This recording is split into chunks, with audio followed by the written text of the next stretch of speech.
আসসালামু আলাইকুম সুপ্রদর্শক, পারস কুকিং চ্যানেলে আপনাদেরকে স্বাগতম জানাচ্ছি আরও একবার। চলে এলাম নতুন আরও একটি রেসিপি নিয়ে। আজকে আমি আপনাদেরকে করে দেখাবো দারুণ মজার চট্টগ্রামের ঐতিহ্যবাহী গরুর মাংসের কালাভুনা রেসিপি। কালাভুনা পছন্দ করে না এমন মানুষ আছে কি না আমার জানা নেই।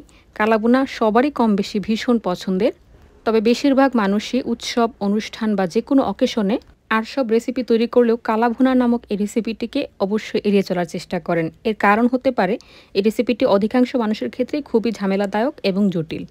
তবে আজকের এই রেসিপি ফলো করে যদি আপনি রান্না করতে পারেন, আমি কথা দিচ্ছি ইনশাআল্লাহ সবাই আপনার রান্নার ভীষণ ভীষণ প্রশংসা করবে এবং খেতে অসম্ভব ভালো হবে। একটা ছোট বাচ্চাও রান্না করে ফেলতে পারবে যদি হুবহু আজকের এই ভিডিওটি ফলো করে সে রান্না করতে পারে। তো চলুন বন্ধুরা, কথা না বাড়িয়ে আমরা মূল রেসিপিতে চলে যাই।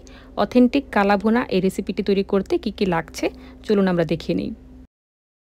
আজকে আমি 1 কেজি গরুর মাংসের জন্য কালাভুনা রান্না করে দেখাবো। তার জন্য আমি এখানে নিয়েছি প্রায় 1 কেজির মতো গরুর মাংস। এখানে গরুর সলিড অংশ থেকে শুরু করে চর্বি, হাড্ডি সবই আছে কম বেশি।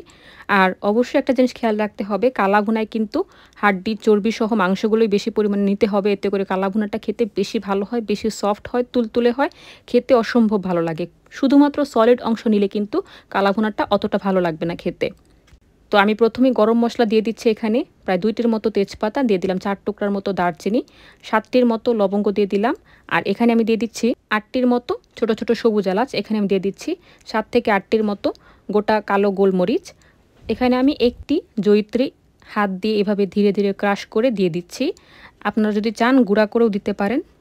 তো আমি এভাবে হাত দিয়ে ভেঙে দিয়ে দিলাম, একটি যথেষ্ট 1 কেজি মাংসের জন্য। এখানে আমি দিয়ে দিচ্ছি 2টি ছোট ছোট কালো এলাচ।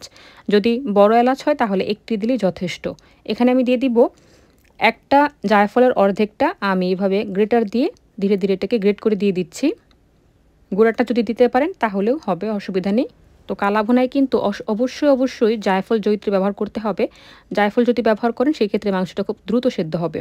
আর এখানে খেয়াল করুন আমি অর্ধেকটা দিয়ে দিয়েছি। আর এখানে দিয়ে দিচ্ছি গুঁড়া মশলা, 1 চামচের মতো হলুদের গুঁড়া দিচ্ছি, 1 চামচের মতো ধনিয়ার গুঁড়া, 1 চামচের মতো মরিচের গুঁড়া দিচ্ছি, 1 চামচের মতো ভাজা জিরার গুঁড়া। এখানে আমি দিয়ে দিচ্ছি 1/2 চামচের মতো আজওয়াইন বা রাঁধুনি মশলা। গুগলে যদি আপনারা আজওয়াইন লিখে সার্চ করেন সেক্ষেত্রে পেয়ে যাবেন। আমার কাছে গোটাটা ছিল না তাই দেখাতে পারছি না, সরি টু সে। আমার কাছে পাউডারটা ছিল তাই আমি পাউডারটাই দিয়ে দিচ্ছি। আর অবশ্যই কালাভুনা রান্নায় এই আজওয়াইন বা রাঁধুনি মশলাটা আপনাকে দিতেই হবে, তবে বেশি পরিমাণে দেওয়া যাবে না। 1 কেজি মাংসের জন্য 1/2 চা চামচের চেয়েও কম রাঁধুনি মশলাটা অ্যাড করতে হবে, নাহলে কিন্তু কালাভুনার ফ্লেভারটা চেঞ্জ হয়ে যাবে আর খেতে ভালো লাগবে না। এরপর আমি